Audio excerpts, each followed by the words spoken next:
Bien, seguimos adelante con las nociones básicas en el manejo de Google Earth y ahora vamos a llevar a cabo la inclusión de marcas de posición o también llamadas waypoints, ¿de acuerdo?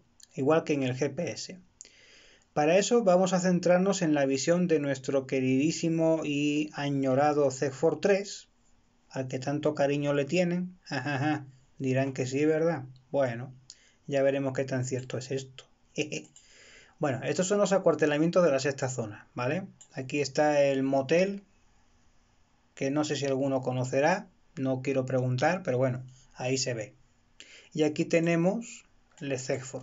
Y acá, fíjense que todavía esta imagen no está actualizada, porque este es el terreno en el que ya pues se encuentra construido el centro comercial Saltillo Sendero Sur, donde está el Merco, el Suburbia, el Cinépoli, el Del Sol, ¿sí?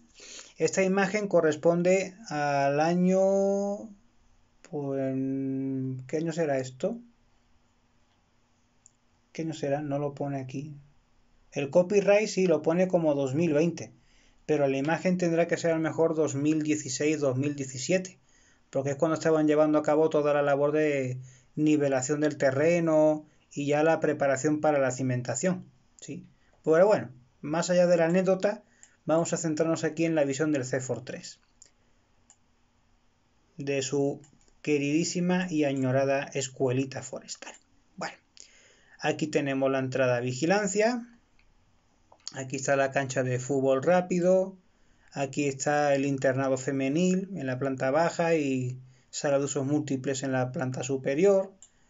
El aulario, el aula de los de quinto, el otro aula de los de primero. No, quinto no. Bueno, eso fue antes de quinto, ahora no. Estas son de primero y segundo año, ni de primer año. ¿Ok? Esta y esta. Ya tercero y quinto ya vienen a esta. Aquí tenemos el centro de cómputo. Ven que aquí, por ejemplo, tampoco está la casa de paja. Eso es algo que también ya habría que actualizar aquí por parte de Google. Aquí tenemos el edificio administrativo y aquí tenemos una piara de gente. ¿Quién sabe quiénes serán estos?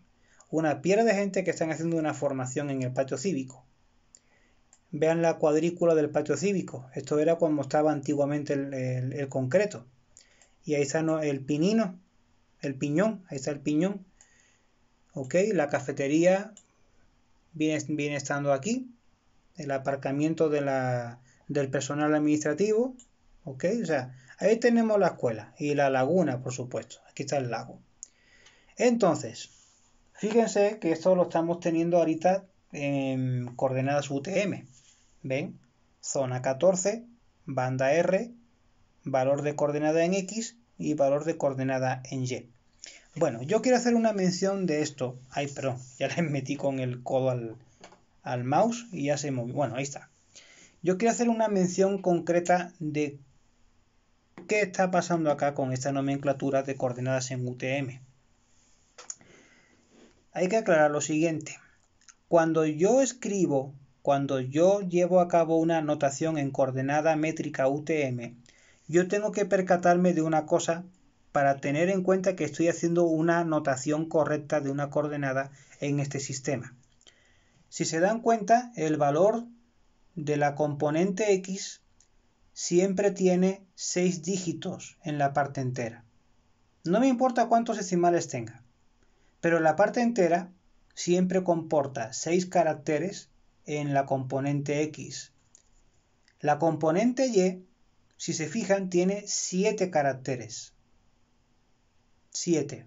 No me importa tampoco cuántos decimales tenga, pero en la parte entera tiene 7 dígitos.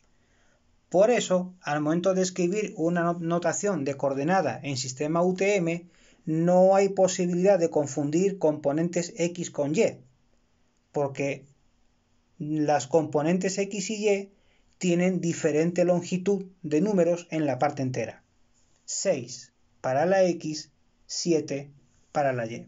¿De acuerdo? Por tanto, nunca se podrán confundir de columna al momento de transcribir esa información. Si así pasase, madre mía, yo creo que ya nos tendríamos que jubilar. Ok, entonces, ¿Cómo hago para incorporar coordenadas o marcas de posición o waypoints a este escenario de la escuela? Bueno, imaginemos que yo quiero determinar el perímetro o las coordenadas del perímetro de la escuela, considerando este rincón de aquí y todo lo que es la parte de los viveros, ¿vale? Llegar aquí atrás, darle la vuelta al muro, asomarme a la punta de la carretera, aquí está la zona de los depósitos de aguas sucias tan malolientes, ¿ok? Y aquí damos la vuelta en esta curva. Ah, por cierto, enfrentito, ven que aquí, por ejemplo, en esta imagen todavía no estaba el paso elevado para los estudiantes, pero sí estaba ya aquí construido lo que es el internado varonil, ¿de acuerdo? Todo este triángulo es el internado varonil, ¿sí? Y a esta parte te quedaba aquí el paso elevado. Bueno, sin contar con el internado varonil, bien, vamos a ver cómo hago yo para meterle waypoints a esto, a la escuela forestal. Yo lo que voy a hacer es lo siguiente, para que la información no se me quede regada dentro de la ventana de trabajo, dentro de la ventana de lugares, voy a venir a la parte superior, aquí, al cabecero, mis lugares. Voy a seleccionar el cabecero y voy a darle con el botón secundario del mouse para decirle que quiero añadir una carpeta. ¿Sí? Entonces, eso entró en la otra ventana. Cuando yo añado carpeta, me dice que le dé un nombre. Entonces, yo a esta carpeta la voy a llamar, que no se me caiga el teléfono, la voy a llamar CEGFOR3. ¿Sí? CEGFOR3. Y le voy a dar el botón aceptar. Cuando yo genero la carpeta CEGFOR3, vean, en la ventana de lugares y dentro de la zona de los lugares permanentes se genera la carpeta CEGFOR3. Ahora yo dentro de esta carpeta puedo generar subcarpetas. Entonces yo voy a darle con el botón secundario para añadir otra carpeta. Otra carpeta que va a contener los vértices. Permítanme que cambie de mano.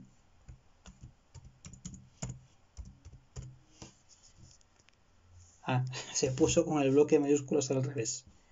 Permítame tantito.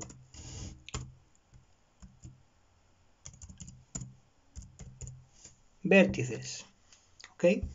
Entonces le damos aquí al botón aceptar y cambiamos de ventana, cambiamos de pantalla. Dentro de la carpeta CEGFOR3 ya tenemos una subcarpeta que dice vértices. Bien, pues dentro de esta carpeta vértices voy a añadir los vértices. ¿Cómo añado los vértices? Me vengo a la parte de arriba y aquí tengo este icono con forma de chincheta en color amarillo e indica que lo que permito con esta herramienta es agregar una marca de posición, o sea, un waypoint, como en el GPS. Doy clic y fíjense, como estoy en una computadora con pantalla partida, por esta ventana yo configuro datos y en esta ventana visualizo el resultado. Entonces, aquí se está generando un waypoint y que, como pueden ver, pues tiene un marco amarillo que parpadea porque su edición está abierta. Yo puedo modificar posición, puedo modificar la etiqueta. Ahorita vamos a ir viendo el resultado de esto. Para no hacerla de malas, voy a traerme esta ventana, voy a pasarla de marco y la voy a poner aquí, ¿de acuerdo? Junto a su marca, para no tener que estar mareándome con una ventana y con otra. Bueno, yo puedo hacer lo siguiente. Ahora mismo se mantiene en azul la edición del título, ¿ok? ¿Y cómo se llama este waypoint por defecto? Marca de posición sin título, que es lo que viene indicándose aquí en esta etiqueta. Pero yo le voy a decir que como voy a introducir el primer waypoint, pues voy a cambiarlo y voy a decirle que es el número 1. ¿De acuerdo? Así que al momento de que yo le indico que es el waypoint número 1, ya la etiqueta modificó su nombre y ahí ya lo tenemos como etiqueta número 1. ¿De acuerdo? También si quiero puedo modificar el icono de presentación de ese waypoint. Vengo aquí a esta ventanita, en la parte superior junto al nombre, tengo un pequeño globo en donde yo, si le doy clic a ese globo del icono de la chincheta, me hace entrar a un submenú de diseño de iconos. Y si a mí no me interesa que se vea como chincheta, yo quiero que se vea, por ejemplo, como una diana, por ejemplo, pues yo agarro la diana. Yo a esa diana en principio la estoy viendo de color blanco, pero yo puedo también modificar el color. Yo puedo agarrar un color de esta paleta que está aquí, o puedo elegir dentro del mosaico el tono que más me apetezca. Y luego también puedo jugar con el tema de si lo quiero más clarito, si lo quiero más oscuro, y así la banda RGB va modificando valores y eso va generando un código HTML para ese color concreto. No sé, vamos a venir aquí por ejemplo con un amarillo, pero lo voy a hacer amarillo pollo, o sea, hasta el tope, ¿de acuerdo? Y me quedo con este código amarillo. Y también si quiero, a lo mejor digo, pues es que se ve muy grande la diana, ¿no? Está enorme. Bueno, también puedo reducir el tamaño. Entro en la escala. Perdón, pero yo tengo que aceptar aquí el color. Lo quiero amarillo. Ahí está ya en amarillo. Pero digo, está muy grande la diana, lo quiero más chiquito. Bueno, está en tamaño 1.2. Lo puedo bajar en cuanto a tamaño. A 0.3 ya prácticamente ni se ve. Si yo le doy aumento a la diana, lo puedo hacer tan grande como quiera, pero pues fíjense ya el tamañote que adquiere en pantalla. ¿Sí? Se pone enorme. Ella tiene ya escala 4. ¿De acuerdo? No conviene hacerlo tan grande porque pues está tapando la visión de lo que realmente nos interesa. Entonces vamos a hacer que por ejemplo tenga, no sé, un tamaño 0.5, 0.6, o sea, discretito, pero que tampoco se pierde de vista. ¿Ok? Ahí está en tamaño 0.4, 0.5, 0.6. A lo mejor el amarillo no es un color que convenga porque se pierde con el fondo. Entonces voy a cambiar el color y voy a elegir a lo mejor dentro de la paleta, pues a lo mejor un rojo. Ok, un rojo chillón. Entonces lo aplico en rojo y ahí se ve el rojo. O a lo mejor si lo quieren como color azul eléctrico, pues agarro este azul, azul fosforito, y ese sí parece que se ve un poquito más. Bueno, entonces ya la labor de icono, en principio pues ya me interesa cómo está y le doy a aceptar. ¿De acuerdo? Eso modifica la apariencia del icono, pero no nos saca de la ventana de edición del waypoint. Porque mientras se mantenga la ventana abierta, yo puedo hacer dos cosas. Fíjense. Zona 14R, porque estamos dentro de la celda 14R. ¿De acuerdo? Y en principio, el waypoint cayó por azar en este punto del mapa y está mostrando una coordenada determinada. ¿De acuerdo? Yo puedo hacer dos cosas. Puedo cambiar los datos de este vértice, de esta coordenada, si los conozco previamente, o bien puedo hacer lo siguiente. Así está la mano del cursor, ¿verdad? Pero cuando ya se adentra dentro del dominio del waypoint, esa mano se convierte en un dedo. Y cuando ya se convierte la mano en dedo, yo hago clic y arrastro. Y del mismo modo en que yo arrastro el waypoint, vean cómo cambia la coordenada, cómo cambia el valor. Hasta que yo lo posicione en un punto concreto, en donde la coordenada se estabiliza. O sea, dentro de esta sesión de edición yo puedo mover el waypoint a donde quiera y la coordenada se actualiza en función de la posición de ese waypoint. Entonces yo de entrada quiero marcar el primer punto, pues aquí justamente en esta curva, ¿de acuerdo? Entonces voy acercándome para posicionar el waypoint donde realmente corresponde. Aquí vemos que el muro hace una pequeña esquina. Bueno, el primer waypoint va a ir ahí, justamente en ese vértice. Y ya eso está marcando una coordenada para ese vértice número 1. Entonces, si estoy de acuerdo con esa posición, pues le doy a aceptar y ya el waypoint número 1 queda dentro de la carpeta vértices. como voy a seguir generando waypoints para completar todo el recorrido perimetral de la escuela, lo que hago es marcar un segundo waypoint. ¿Ok? Hago un segundo waypoint. En principio no sabe cómo lo voy a llamar, por eso sigue llamándose marca de posición sin título. Pero fíjense cómo adopta ya la memoria automática del diseño del primer waypoint. Ya sigue siendo diana de color azul como lo fue el primero. En este caso pues va a ser el vértice número 2. ¿De acuerdo? Porque va a seguir una secuencia ordinal. Pero allá donde está pues no es el perímetro de la escuela. Entonces lo agarro, ven como la mano al momento de entrar en el waypoint se convierte en dedito, y ya que es dedito lo agarro, digo el vértice, y lo arrastro hasta buscar la posición que le continúa. Si se le tapa el waypoint por debajo de la ventana de edición, lo que hacen es sacar el mouse por fuera, ¿sí? Y, por ejemplo, ahí se mantiene oculto. Y ni modo que yo pueda operar la edición del waypoint porque se mantiene detrás de la ventana de configuración. Saco el mouse por fuera y habilito la visión, ¿de acuerdo? Esto no tiene tampoco por qué perderse. Entonces yo agarro el waypoint número 2 y lo pongo justamente aquí, en esta posición, y acepto.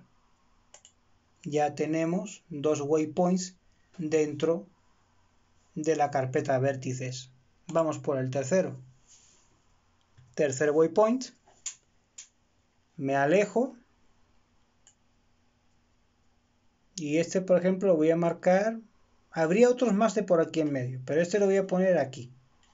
No sé, se me antojó. Vamos a ponerlo aquí, el número 3. Aceptamos. ¿Sí? Y así se haría con todas las esquinas y con todos los vértices de este muro. Vendríamos aquí, pondríamos otra chincheta. Vendríamos aquí, pondríamos otra marca. Otra junto a la caseta de César. Otra al otro lado de la puerta. Otra se pondría aquí. Otra se pondría en esta esquina. Otra se pondría, por ejemplo, en este punto. Otra aquí en la mera esquina. El siguiente waypoint se pondría aquí atrás. Y luego a lo mejor otro que te haga llegar hasta aquí. Y otro que te haga llegar hasta acá. ¿Sí? Entonces ya sí completarías todas las esquinas de la propiedad de la escuela, al menos en unas líneas genéricas, sin mucha precisión, pero ya de forma ilustrativa, ya tú tendrías la capacidad de determinar con cuántos vértices yo completo el perímetro de la escuela, ¿de acuerdo? Y de esta forma es como yo voy editando y voy alimentando con vértices una capa de información que determina la característica de un predio, en este caso la parcela en la que se encuentra la escuela forestal. Ahora bien, yo también puedo hacer lo siguiente. Puedo también generar una línea, una ruta, con la cual yo pueda también calcular el perímetro de la escuela. O sea, cuánta longitud tiene el muro que delimita la instalación de la escuela. Para eso, lo que yo hago, por ejemplo, dentro de la carpeta CEC43 es generar otra carpeta, otra subcarpeta, en la que yo, por ejemplo, lo llame, no sé, perímetro, por ejemplo.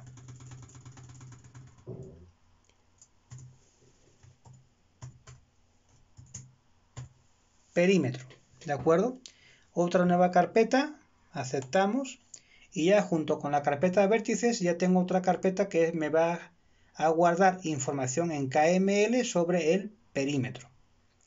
Entonces, para calcular perímetro, yo tengo aquí otra herramienta que está al lado de la chincheta, no esta, porque esta es para hacer polígono. Esta, agregar ruta. Cuando yo le doy clic a esa herramienta para agregar ruta, yo ahorita a esta ficha de configuración de ese nuevo elemento lo voy también a llamar igualmente perímetro, para asociarlo con el nombre que tiene la carpeta. Perímetro. ¿De acuerdo? Le damos a aceptar. Bueno, no le damos a aceptar todavía, porque si le doy a aceptar se cierra la configuración. Entiendan siempre que cuando se mantiene abierta esta carpeta o esta ficha de configuración, se mantiene editable el elemento. Entonces vamos a retirar momentáneamente la ficha hacia la otra ventana y ahora fíjese, el cursor, lo que es la típica mano tradicional de Google Earth, se convierte en una especie como de una mira, ¿no? En una pequeña mira. Entonces, yo lo que hago es, para ganar precisión, es irme a pie de tierra, lo más cerca posible sin que se revierta la vista, sin que caiga al piso, y desde aquí lo que voy haciendo es dar clic. Ven que se van generando una serie de puntos y eso ya comienza a hacer una traza blanca.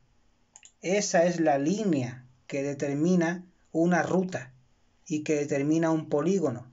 Bueno, un polígono, una línea, porque polígono es otra cosa. Entonces yo voy buscando los vértices que tiene el muro y voy dando clic. Uy, perdón, no lo están viendo ya. Yo ya tenía la cámara muy caída. Van viendo cada vez que yo doy clic, va dejando un reguero de cuadritos rojos. Si se están dando cuenta. Cuadritos rojos. Y esos cuadros se mantienen en unión por una línea blanca. Esa línea blanca está marcando precisamente el trabajo del perímetro. Ahora venimos aquí a la parte esta de la curva, junto a la cancha, ponemos aquí otro vértice. Ven que el vértice que se mantiene activo, que es el último, ese está en color azul. Ese es el vértice activo de la línea. Los que se mantienen inactivos se guardan en color rojo. Entonces seguimos acá. Aquí en la entrada llegamos a la esquina. Marcamos otro punto. Me alejo poquito. Me vengo aquí. Marcamos otro vértice en esta esquina. Otro en esta. Otro en esta esquina. Otro aquí. Otro acá. Otro por aquí. Otro por acá, otro aquí, y ahora me retiro, vamos a la parte de atrás, llegamos a esta esquina, marcamos la línea, otro aquí, otro punto aquí, otro punto aquí. ¿Van dando cuenta? El que se mantiene activo, el primero del extremo, permanece en azul, y los demás que ya están superados se quedan guardados en color rojo. Si me retiro, ahí lo van viendo. Ven la concentración de puntos rojos. Cada vez que doy un golpe de clic con el mouse, genera ese punto, ese cuadrito. Otro aquí, otro acá, otro acá, otro aquí, otro acá.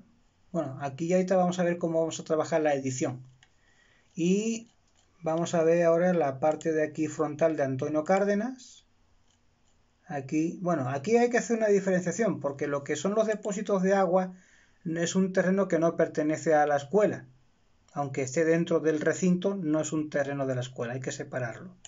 Otro aquí, aquí está la caseta, otro acá, vamos a cambiar la perspectiva.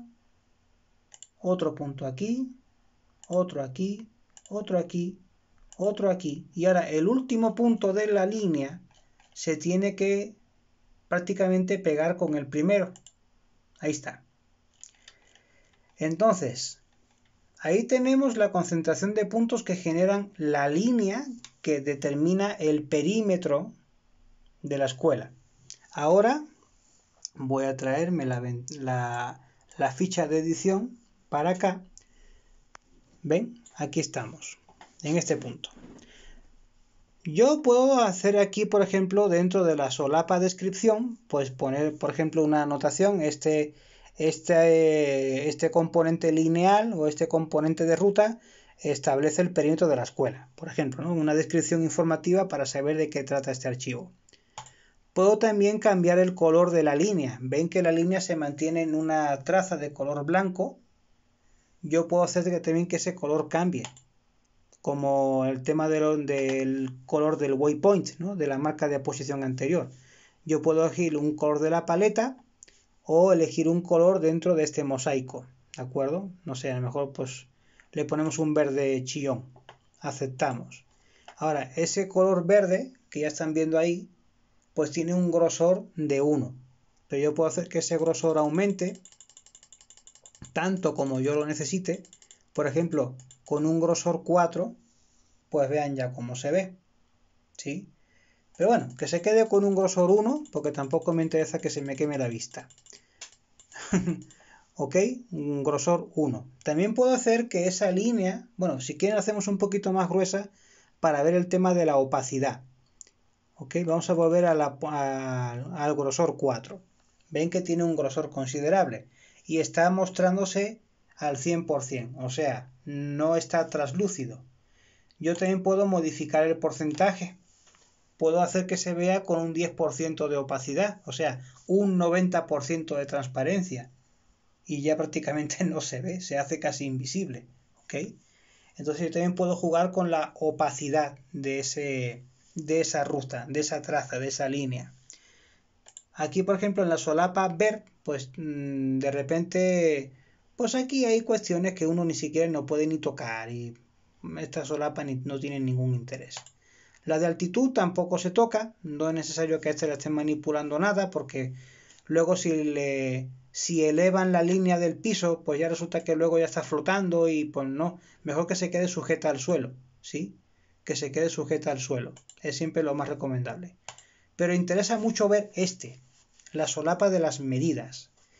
El sistema Google Earth, como el programa Google Earth más bien, mejor dicho, como está creado en Estados Unidos, por defecto siempre suelen medir los parámetros según el sistema anglosajón, o sea, en millas, yardas, acres, pero también incorporan medición decimal. Yo puedo saber cuánto mide el perímetro de la escuela en kilómetros, en metros, en centímetros, en pulgadas, en pies, en yardas, en millas, millas náuticas. Esto de smooths en grados y minuto de arce, quién sabe qué sistema de medición sea ese, pero ahí no nos vamos a meter. Yo puedo, por ejemplo, averiguarlo en kilómetros y me dice que el perímetro de la escuela apenas llega a tener 0.94 kilómetros, o sea, no llega ni siquiera ni a 1 kilómetro. ¿Cuántos metros? 935. ¿Cuántos centímetros? 93.512 centímetros. O sea, tengo la posibilidad de poder expresar esa magnitud en diferentes unidades de medida. ¿De acuerdo? Ahora bien, vamos a cerrar esto y aceptamos la configuración en la cual lo dejamos ahorita. Vean cómo se muestra una capa de ruta. ¿Sí? Este es el icono típico de una capa de ruta. Si yo despliego la ventana de la carpeta de vértices, vemos que la carpeta de vértices conserva la apariencia de esa diana o de ese tablero de dardos en color azul, así como lo establecimos anteriormente. Y así es como se ve el icono. Déjele que le quito la sombra azul para que se vea mejor. Así es como se ve el icono de una traza lineal, de una ruta, ¿de acuerdo? Una ruta de 935 metros que sirven para delimitar el perímetro de la escuela. Ahora bien, ¿realmente el perímetro de la escuela son 935 metros? Porque a lo mejor yo pude haber cometido un error al momento de marcar la traza. Uy, ya se me estaba yendo ya la imagen al pie de piso. Aquí, por ejemplo, me faltaron unos centímetros, ¿verdad? Para unir ese cierre. Y luego, por ejemplo, aquí abajo, pues yo ya deliberadamente, pues yo hice que esta traza, por ejemplo, este trozo de la línea, pues no respeta el muro que por aquí atrás se ve, está por dentro. O sea, hay que hacerle modificaciones a la traza porque no es fiel a la realidad de la parcela. Entonces yo lo que hago es, para volver a editar un elemento que permanece bloqueado en su edición, es volver sobre la capa, perímetro, clic con el botón secundario del mouse y le voy a dar a la instrucción de propiedades. De tal manera que vuelvo a recuperar la lámina descriptiva de este archivo de ruta y vuelvo a tener en pantalla la cuadrícula roja con todos los vértices. Entonces yo puedo manipular la ubicación de esos vértices tomándolos.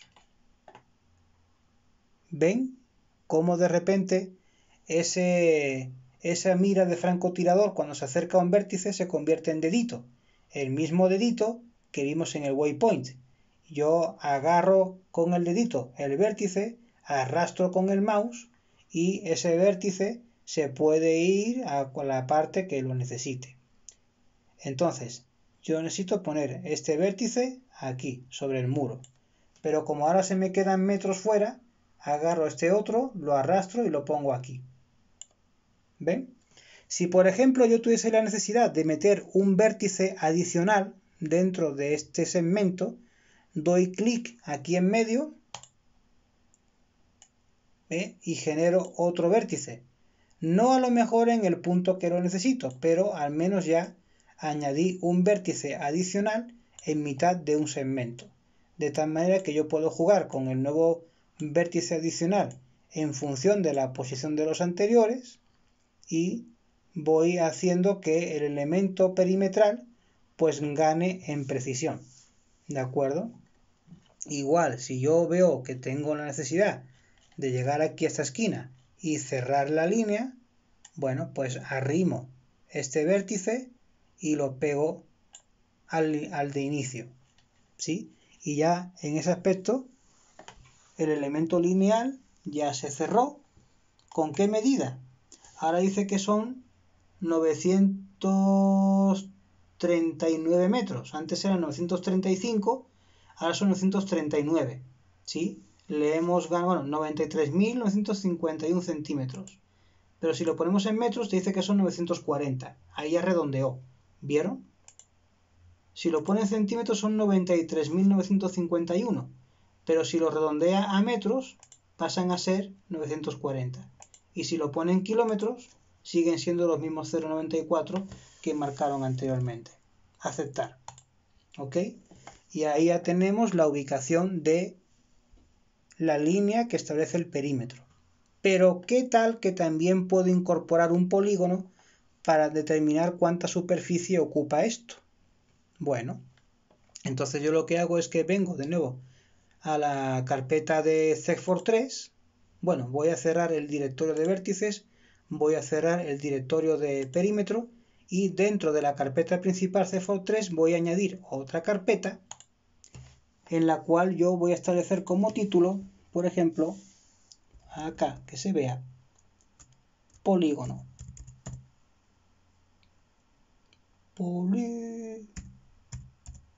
Polígono. No le puse tilde en la i, porque el teclado me queda lejos. Pero bueno, polígono.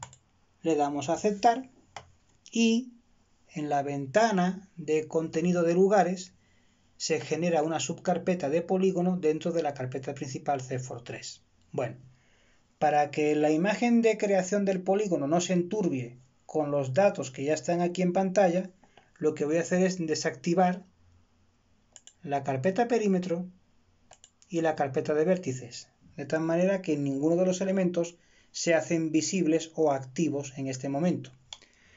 Pero dentro de la carpeta polígono, que es la que se encuentra activa, yo voy a incorporar ahora sí el tercer elemento.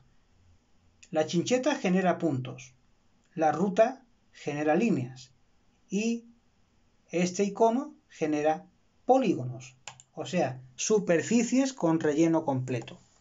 No son líneas. Este sí marca una superficie completa. Polígono. ¿Ok? Se mantiene abierta la edición. Mientras esté la ficha visible en pantalla, yo tengo la posibilidad de generar el polígono. Entonces, así como yo hice antes la traza perimetral con la línea, voy a buscar los mismos vértices para trazar el polígono. Uno aquí. Vean que se generan los mismos puntos, los mismos vértices, solo con la diferencia de que a medida que yo vaya alimentando de vértices este polígono, empieza a formarse esa franja blanca que comenzará en breves momentos a nublar toda la superficie sobre la cual se esté posando. Vean, esta lo va a hacer mucho más dramático. Venimos a esta esquina, ya ven, esta esquina, la de la puerta, la de la contrapuerta, llegamos acá. Todavía no se hace muy visible quizás, pero ahorita van a ver. Llegando a la esquina del vivero. y entrando con el vértice aquí atrás, ¡chas! Ahí se empieza a formar el polígono. A medida que yo voy agregándole vértices al polígono, pues va adquiriendo fisonomía completa. Bien, llegamos aquí a esta parte del muro, le damos la vuelta por acá atrás, llegamos a esta esquina. Aquí, por ejemplo, como aún no se ha configurado la opacidad del polígono, pues no vamos a ver dónde queda la parte de los depósitos, pero ahí te lo vamos a modificar. Y aquí completamos. Llegamos a esta esquina, completamos, por ejemplo, un waypoint acá, otro aquí y otro ahí, ¿vale? Entonces voy a tomar la ventana de configuración del polígono en edición abierta. Voy a retirar un poquito la imagen para que se vean los cambios. Ahí tenemos, en cuanto a estilo y color, la posibilidad de modificar el color del área, por ejemplo, naranja, y puedo modificar, por ejemplo, el color del borde del polígono y hacerlo, por ejemplo, morado, ¿sí? Y como no se nota el morado en el naranja, voy a incrementar la anchura de la frontera morada y vean cómo ya ahí se hace perceptible la presencia de la línea morada que bordea el área de polígono. Salvaje, ¿verdad? Bueno, tanto a la línea como al polígono yo también le puedo disminuir su grado de opacidad. Si por ejemplo yo al área la establezco con una transparencia al 90%, caray, se cerró, perdón, es que le pegué aquí, estímulo, exactamente, acá. Si yo elimino de acá un 0, vean, en vez de que tenga un 100% de opacidad, que tenga un 10%. Prácticamente la hago invisible. Pero la línea morada, que aún sigue siendo de opacidad al 100%, está completamente visible. Bien. Vamos a hacerle recuperar el 0 a la opacidad del área, ¿de acuerdo? Normalmente este tipo de cuestiones pues se trasladan así, ¿no? Normalmente cuando tú tienes en pantalla de Google Earth la traza de un polígono, pues evidentemente cuando tú llevas a cabo la creación de una delimitación, si lo mantienes con una opacidad al 100%, no ves qué es lo que hay debajo. Entonces eso no tampoco te interesa. Por tanto, a ti te conviene, por ejemplo, manejar una opacidad del 10% o de un 20%, ¿sí? De tal manera que se vea tantito el color, pero que se mantenga tenue. Si yo, por ejemplo, lo subo a un 40% en lugar de un 20%, pues ya se empieza a ver más color, ¿sí? Si, por ejemplo, yo lo paso de un 40% a un 60%, pues ya va ganando presencia el color, ¿sí? Pero tampoco a lo mejor hasta un 60% lo puedo llevar, porque por lo menos me deja ver el color y permite ver qué es lo que hay debajo, medianamente, ¿sí? Entonces a lo mejor con un 40% va que truena, ¿vale? Ahí está. Al momento de establecer la línea o no línea del perímetro de este polígono, pues igual yo también puedo hacer que desaparezca, ¿sí? Pero bueno, eso ya son cuestiones de gustos, ¿sí? Y cuestiones que no solamente dependen de gustos, sino también de la funcionalidad por la cual se genera el diseño. Porque a lo mejor no siempre te conviene mostrar la línea y habrá otros momentos en los que sí te convenga mostrar la línea. O a lo mejor te conviene mostrar la línea y hacer invisible el relleno. Como vimos antes con la pista de la avioneta en el rancho ese que está ahí al norte de Coahuila, ¿sí? Veíamos el rectángulo verde de la perimetral de la pista, pero no veíamos el color de relleno de la pista. Aquí, por ejemplo, en este caso, pues sí le estamos dando una aplicación de color con una transparencia al 40% que permite ver qué es lo que hay debajo. Bien, entonces digamos que esto se puede quedar así, por ejemplo, ¿no? Al 40% el relleno y a un 90% de transparencia la línea. Pero si, por ejemplo, pasamos olímpicamente como hicimos antes con la línea, de ver cuestiones que tengan referencia con esta solapa de visión, tampoco tenemos que hacer nada con las cuestiones o con las opciones de la solapa de altitud, pero sí, por ejemplo, me interesa mucho la solapa de medidas cuando trabajamos un polígono, porque tengo también la posibilidad, fíjense, de trabajar con un solo instrumento, polígono, puedo trabajar el perímetro y puedo también trabajar al mismo tiempo la superficie. Fíjense. Entonces, si yo trazo un polígono en lugar de una ruta, yo ya con el polígono me ahorro doble esfuerzo, porque con una misma herramienta obtengo dos parámetros. ¿Se fijan? No tengo por qué hacer la ruta, pero la hicimos antes para que vean que también se pueden obtener perímetros mediante una línea. Claro, en este caso, por ejemplo, porque se trata de una parcela cerrada. Pero ¿qué pasa cuando se trata de una línea eléctrica o de una tubería? Ahí sí tú tienes que llevar a cabo la traza de una capa de ruta o de una capa de línea, porque al momento de trazar la ruta de una tubería o de un ducto, pues eso es puro perímetro, es pura longitud. Ahí no hay apenas superficie, o al menos no es destacable a efectos de ingeniería. Y al momento de hacer un plano, pues no es tan destacable el hecho de cuánto ancho ocupa el tubo, si es que no es un oleoducto o un tubo de petróleo o de gas, ¿no? Pero normalmente pues no se pinta la línea, sino que se traza directamente la poligonal cuando se tratan de parcelas cerradas.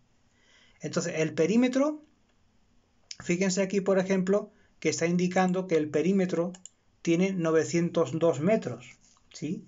Y antes el perímetro de la línea llegaba a 934, 935. Por tanto, al momento de trazar el perímetro de este polígono, nos hemos quedado cortos. ¿Pero por qué nos hemos quedado cortos? Porque le hemos introducido al interior la superficie correspondiente a este depósito de tratamiento de aguas, que no corresponde a la escuela. Aquí están los metros que faltan. Entonces, ¿cómo le hago para delimitar adecuadamente la escuela? Extrayendo del polígono el área correspondiente a los depósitos de agua tratada. Bueno, fíjense, yo tengo aquí este vértice al lado sur de esta pequeña parcela en la que se encuentran los depósitos y tengo este vértice en la parte norte. Bueno, yo lo que voy a hacer con este punto que está arriba es agarrarlo y arrastrarlo. Vean cómo cambia el color, cómo con el polígono se viene el color. Lo voy a arrastrar hasta esta esquina. Bien, a la esquina de este límite, del límite del predio, porque aquí está la caseta de vigilancia del que opera esta maquinaria. Voy a agarrar el vértice de aquí abajo y lo voy a mandar, vean cómo se va la franja de color, lo voy a mandar a esta esquina, aquí, al vallado. Ahora lo que tengo que hacer es agregar un vértice aquí, a este punto, un vértice aquí, otro aquí y otro aquí. Y ya con eso excluyo el depósito y eso me hace ganar los metros que me faltan acá. Entonces, así como hicimos antes entre este vértice y este vértice, doy clic en la línea y genero otro vértice. Entonces, como se está solapando con el anterior, muevo este para acá y lo llevo hasta la orilla de la caseta. Este se viene aquí. Entonces ya hemos generado un vértice adicional. Me vengo aquí en medio o aquí y genero otro. Traigo este para acá y lo pego aquí a la esquina de la caseta. Otro vértice a la esquina de la caseta. Otro vértice aquí a la esquina de la parcela. Y este ya lo traigo para acá. Vean, 946 metros. Ahora tenemos un poquito más de perímetro que antes con la línea. Se me hace que en algún punto le hemos dado un poquito más de mimo o un poquito más de cuidado al perímetro y ya pues aquí tenemos un resultado un poquito, no sé si más fiable o menos fiable que el anterior, pero por lo menos con mayor aproximación a los 935 que se determinaron con la línea en lugar de los 902 con los que apareció este polígono de inicio, porque estábamos incluyendo la parte de los depósitos de agua tratada. Perímetro, que lo puedo tomar igualmente en centímetros, en metros, en kilómetros, en pulgadas, en pies, en yardas, en millas. Tenemos todos esos sistemas de medida para poder calibrar la magnitud de lo que estamos midiendo. Y también puedo calibrar el área. En este caso, por defecto, te está hablando de millas náuticas cuadradas. Eso no es propio de México. En México hablamos de metros cuadrados, kilómetros cuadrados o en todo caso de hectáreas, que forestalmente es lo que nos interesa dominar con más ahínco. ¿Cuántas hectáreas ocupa el recinto del CEGFOR 3? 3.92 hectáreas aproximadamente. Casi 4. Casi 4 hectáreas. La superficie de la escuela. ¿De acuerdo? Si yo cierro automáticamente sin guardar cambios, como accidentalmente yo acabo de hacer, a lo mejor con un poquito de propósito, los cambios de edición no se guardan. Entonces tengo que volver sobre ella, darle opacidad adecuada, 40%, ok, y ahora para modificar esos cambios le doy a aceptar. Y así queda la poligonal, ¿de acuerdo? Tengan en cuenta eso, como yo le di cierre y no modifiqué, no se excluyó la parte del depósito, tengo que volver a hacer. Pero bueno, pues eso a fin de cuentas sirve para que todos aprendamos de que se pueden cometer errores, pero estamos también en la disposición de poderlos corregir. Genero polígono, genero punto, genero punto, genero punto, genero punto, y ahí tenemos de vuelta los 944 metros.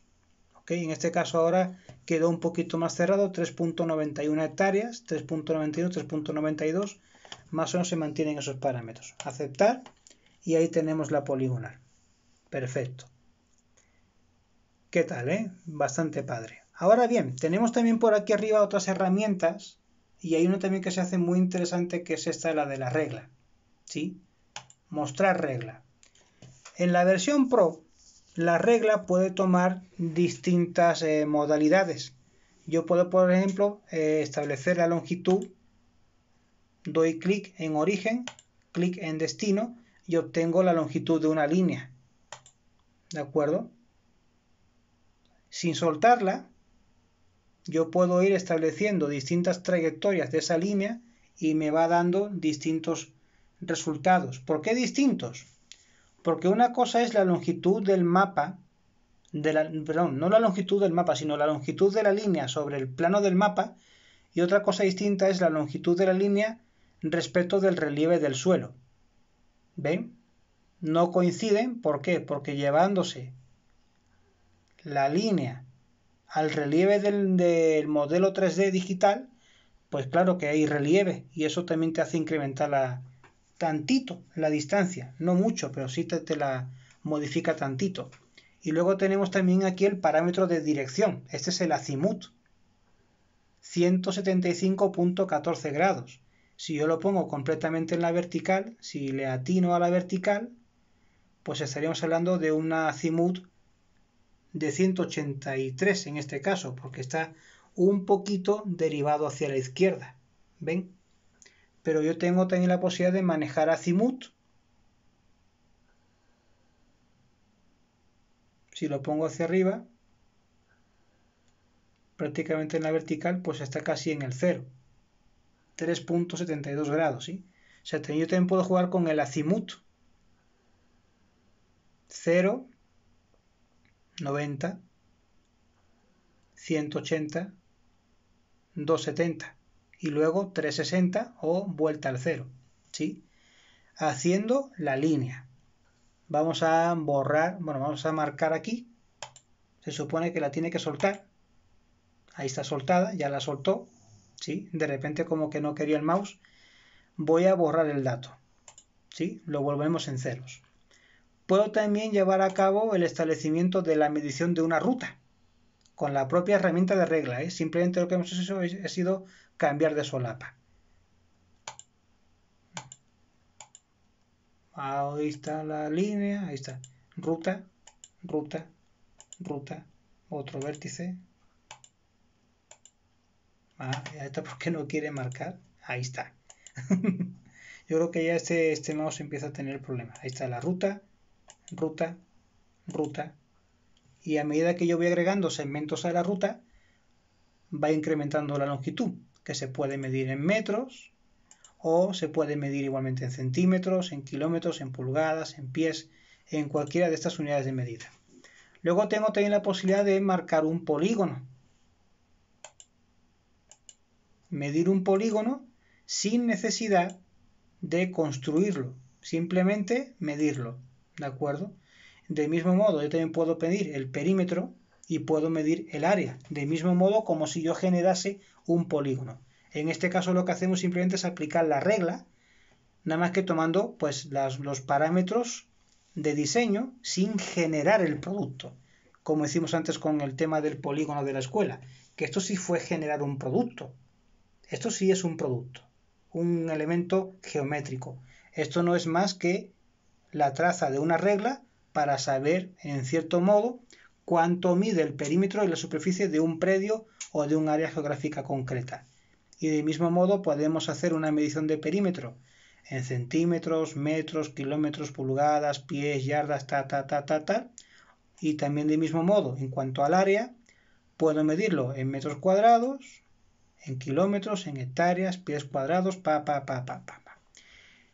Lo que hemos marcado como polígono en esta regla, pues tiene un perímetro de 657 metros y una superficie de 18.488 metros cuadrados, o sea, 1.85 hectáreas. 1.85. Ay, güey, profe, sí sabe usted. Claro, soy profe. Bueno, ok. Ahora tenemos también la posibilidad de marcar círculos. ¿Cómo hago para marcar un círculo? O sea, ¿cuánta superficie ocupa un círculo? Bueno, vengo con el mouse aquí, doy clic, por ejemplo, en este punto, y lo que hago es abrir una circunferencia que guarda información de cuánto mide el radio, o sea, desde el centro hasta la periferia, cuánto le he abierto el radio, cuánta área ocupa la superficie de este círculo y cuánto mide su circunferencia, es decir, la corona, ¿de acuerdo? Cuanto más abra el radio, ¿ven? Mayor la longitud, mayor la superficie y mayor el perímetro, ¿de acuerdo? Así de padre. Y luego tenemos por aquí otras herramientas para medir, por ejemplo, ruta de acceso en 3D, polígono en 3D. Cuando tú quieres medir un polígono en 3D,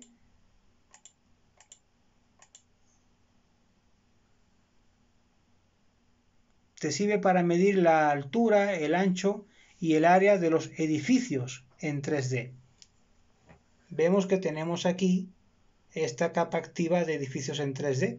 Yo me puedo dirigir hacia un edificio en 3D de los que se modelan en Google Earth y puedo obtener el volumen de ese, bueno, no sé si del polígono como volumen, pero sí puedo obtener, por ejemplo, lo que es la información del perímetro y el área que ocupa un edificio. O sea, realmente, bueno, la labor de polígono, pues la verdad es que en este aspecto no sé dónde lo encuentran, porque yo no tengo modo de medir altura. Yo para obtener un polígono, el volumen de un polígono en 3D, necesito 3 ejes, largo, alto y ancho. Si me dan solamente la posibilidad de calcular perímetro y área, pues es como hacer, por ejemplo, un polígono. No le veo mucho caso esto de que lo llamen en 3D. Pero bueno, cuando yo cierro la ventana de la regla, pues todos los elementos de aquí se van, ¿sí? Luego también tengo manera, yo no sé si eso lo haga la versión Pro, porque la verdad es que nunca lo he puesto a prueba hasta ahorita que lo hagamos. Aquí también hay modo de establecer, por ejemplo, la capacidad de que pueda mostrar la luz del sol sobre el paisaje, ¿no? Utilizando el deslizador del tiempo para establecer la hora del día. Es decir, yo puedo darle clic a este botón y el sistema me va a dar un claroscuro. Si yo le doy clic, ahí va a dejar puesto el sol, ¿de acuerdo? Estamos de noche ahorita, ¿de acuerdo? Entonces lo que hace es contemporizarlo con la hora 1:49 de la mañana, 21 de octubre del 2020. Por tanto, ahorita en América estamos de noche y ya para lo que es el occidente europeo y africano, pues ahí, como la Tierra se mueve así, ¿de acuerdo? Va